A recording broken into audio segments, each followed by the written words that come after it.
আসসালামু আলাইকুম। আজকে আমি খুব গুরুত্বপূর্ণ একটা বিষয় নিয়ে কথা বলবো। ভোকাল কর্ডের ক্যান্সার। ভোকাল কর্ড মানুষের দুটো থাকে এবং এটার কাজ হলো গলার ভিতর থেকে যে আওয়াজ সেটা তৈরি করা। ভোকাল কর্ডের কম্পনের মাধ্যমে এই আওয়াজটা তৈরি হয়। That is the vibration of the vocal cord makes phonation. আমাদের যে লেরিংস আছে বা ভয়েস বক্স, সেটার ভিতরে দুটি ভোকাল কর্ডকে স্থাপন করা আছে। এগুলি পাতলা এবং সূক্ষ্ম তারের মতো। এইগুলির মধ্যে যখন কথা বলি আমরা তখন ভাইব্রেশন হয়। বিশেষ করে ছেলেদের 100 থেকে 150 বার প্রতি সেকেন্ডে এবং মহিলাদের 150 থেকে 300 বার কম্পন হয় প্রতি সেকেন্ডে। এতে করে যে শব্দটা তৈরি হয় সেই শব্দটা আমাদের জিহ্বা, দাঁত, মুখ গহ্বর, নাকের সাইনাস এগুলির মাধ্যমে আর্টিকুলেশন হয় এবং আর্টিকুলেশন হয়ে একটি বোধগম্য একটি জিনিস হয়। সেটাই হলো স্পিচ বা বক্তব্য বা কথা। এই ভোকাল কর্ডের মধ্যে যদি কোনো রোগ হয়, বিশেষ করে যদি ক্যান্সার হয়, তাহলে প্রথমে মানুষ বুঝতে পারে তার ভয়েসের চেঞ্জ হচ্ছে, মানে গলার স্বরের পরিবর্তন হচ্ছে এবং সেই পরিবর্তন ক্রমাগত বাড়ছে, কোনো মতেই কমছে না। ওষুধ বা বিভিন্ন ধরনের যে পদ্ধতি আছে সেইখানে প্রয়োগ করার পরেও তার গলার যে আওয়াজ সেটা ঠিক হচ্ছে না, তার যে স্বর ভঙ্গটা আস্তে আস্তে বাড়ছে। এই পরিস্থিতিতে 2 সপ্তাহের বেশি এরকম হলে চিকিৎসকের সাহায্য আপনাদেরকে নিতে হবে। যখন আমাদের কাছে রোগীরা আসে আমরা তাদের গলা দেখি বা এক ধরনের আমাদের যন্ত্র আছে, সেটাকে বলি আমরা ফাইবার অপটিক লেরিঙ্গোস্কোপি।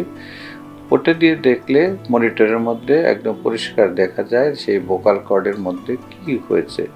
সাধারণত ভোকাল কর্ডের ক্যান্সার একদিকেই হয়, 2 দিকে হতে পারে অ্যাডভান্স স্টেজে, এবং সেখানে ভোকাল কর্ড সাধারণত নড়তে পারে না, মুভমেন্টটা কমে যায়, অনেক সময় ফিক্সড হয়ে যায়। তখন ভয়েসের যে কোয়ালিটি সেটা আরও খারাপ হয়। আরও বেশি অ্যাডভান্স হলে শ্বাসের কষ্ট হতে পারে। কিছু রোগীরা আছে গলার মধ্যে ফোলা নিয়ে আসে, আমরা বলি লিম্ফ নোড মেটাস্টেসিস, সেটা ভোকাল কর্ড থেকে কম হয়।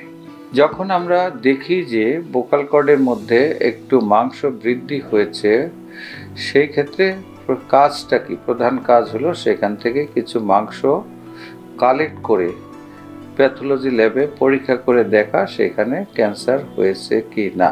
এটাকে আমরা বলি ডিএল বায়োপসি, মানে গলার ভিতরে আমরা যন্ত্র ঢুকিয়ে অজ্ঞান করে সেখান থেকে মাংস নিয়ে আসি।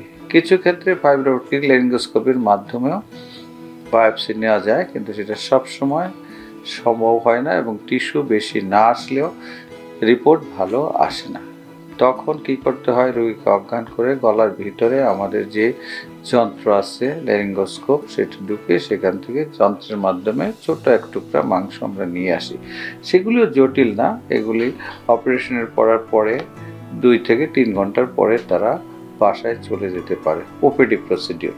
যখন আমরা ডায়াগনোসিস করতে পারলাম তখন আমরা কি পরবর্তী চিকিৎসাটা কি, পরবর্তী দুটো চিকিৎসায় এখন চলে। একটা হলো মাইক্রো লেরিঞ্জিয়াল সার্জারি, মানে ভোকাল কর্ডের যে অংশটাতে ক্যান্সার সেই অংশটাকে কেটে ফেলে দেওয়া।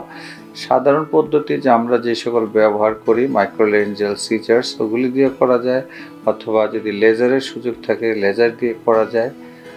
আর যদি রোগীরা কোনো অপারেশনে যেতে না চায় তাহলে সেখানে রেডিয়েশন দেওয়া যেতে পারে, রেডিও থেরাপি, এবং রেজাল্ট দুটোতেই ভালো।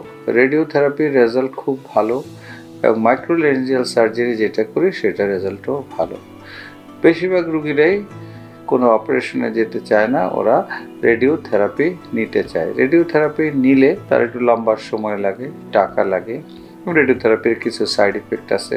তবু রেডিওথেরাপি দিলে আমি মনে করি তাদের যে রোগটা সেরে যায় বেশিরভাগ ক্ষেত্রে এবং ভয়েস, গলার আওয়াজ মোটামুটি নর্মালের দিকে চলে আসে। এখন এই রেডিয়েশনের জন্যে রেডিওথেরাপির যে মেশিন সেগুলির প্রয়োজন হয়। আমাদের দেশে বিভিন্ন জায়গায় রেডিওথেরাপির মেশিন রয়ে গেছে, সরকারি বেসরকারি লেভেলে। সেখানে গেলে তারা এই রেডিওথেরাপি প্রায় 1.5 মাসের মতো লাগে, 6 সপ্তাহ লাগে এই রেডিওথেরাপি দিতে। সপ্তাহে 5 দিন আর 2 দিন গ্যাপ থাকে। এইভাবে রেডিয়েশনটা 6 সপ্তাহ কমপ্লিট করা হয়। বর্তমানে বাংলাদেশে সরকারি লেভেলে রেডিয়েশন মেশিনগুলো বেশিরভাগ ক্ষেত্রেই নষ্ট, এবং ঢাকা শহরে এবং তার পাশে যে 2-3-4টা রেডিয়েশনের মেশিন কাজ করছে, সেখানেও লম্বা ভিড়। সেখানে 2 থেকে 3 মাসের আগে সিরিয়াল পাওয়া যাচ্ছে না এবং কস্টলি। তো সুতরাং রুগীরা বাইরেও যেতে পারতেছে না, এবং দেশের বিভিন্ন স্থানে যেমন ঢাকার বাইরেও 2-1 জায়গায় কিছু ধরনের মেশিনের সিস্টেম আছে, কিন্তু রোগীর তুলনায় ক্যান্সারের যে রেডিওথেরাপির মেশিনের সংখ্যা খুবই অপ্রতুল, মানে কম। এই মুহূর্তে মিনিমাম 100 ক্যান্সারের মেশিনের দরকার, কারণ যে পরিমাণে আমাদের রোগী বাড়ছে, এবং সঠিক সময়ে চিকিৎসা না দিতে পারলে স্টেজ 1-2 থেকে স্টেজ 3-4-এ চলে যায়, এবং সেখানে অনেক সময় রেডিয়েশন যখন কাজ করে না তখন সার্জারি দরকার হয়। মাইক্রোলেঞ্জিয়াল সার্জারিতে কাজ না করলে বড় সার্জারি করতে হয়। আমাদের দেশে এখন সবচেয়ে বেশি দরকার আরও অনেক বেশি ক্যান্সারের হাসপাতাল তৈরি করা, অনেক বেশি ক্যান্সারের মেশিন নিয়ে আসা, এবং যেই হারে রোগী বাড়ছে সেই হারে আমাদের ক্যান্সারের মেশিন, ক্যান্সারের হাসপাতাল, ক্যান্সারের সার্জন না বাড়াতে পারলে এই দেশের মানুষকে ক্যান্সারের সঠিক চিকিৎসা দেওয়া কোনো মতেই সম্ভব হবে না। সেজন্য সবাইকে এই বিষয়ে যথেষ্ট নজর দিতে হবে, সবাইকে এই বিষয়ে আগ্রহী হতে হবে। কি করে আরও বেশি ক্যান্সারের হাসপাতাল তৈরি করা যায়, কি করে ক্যান্সারের আরও অনেক মেশিন আনা যায়, এবং যাতে করে স্বল্প সময়ে অনেক বেশি মানুষকে আমরা ক্যান্সারের ট্রিটমেন্টের আওতায় আনতে পারি, সেই বিষয়টা অবশ্যই আমাদের অত্যন্ত গুরুত্বের সাথে আমাদের এই জিনিসটি চিন্তা করতে হবে। সবাইকে ধন্যবাদ। সুস্থ থাকুন, ভালো থাকুন।